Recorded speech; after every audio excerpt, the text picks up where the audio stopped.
नमस्कार मंडळी. खिल्लार क्षेत्रामध्ये तुम्ही एक नाव आवर्जून ऐकता, कारजाळ कामांना. हे तेच कामांना मामा आहेत आणि या त्यांच्या अर्धांगिनी आहेत. खिल्लार क्षेत्रामध्ये क्वचितच एखादी वंशावळ अशी असेल जिथे यांच्या वंशावळीचा उल्लेख नाही होत.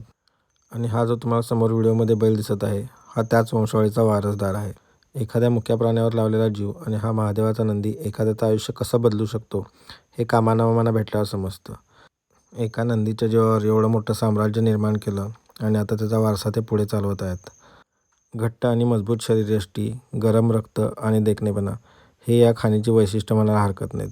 आणि याच खाणीमधला एक हत्यार आपल्या दावणीला आहे याचा मला सार्थ अभिमान आहे.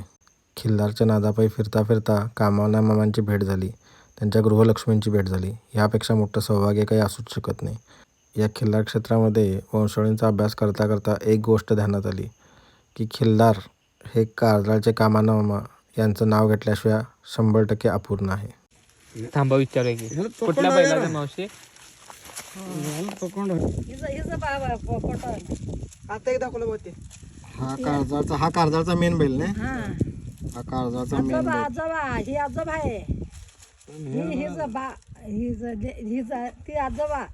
कारजाळचा हा मेन बैल, फोटो काढा. त्याचा हा बैल आणि ह्या बैलाची ही पैदास.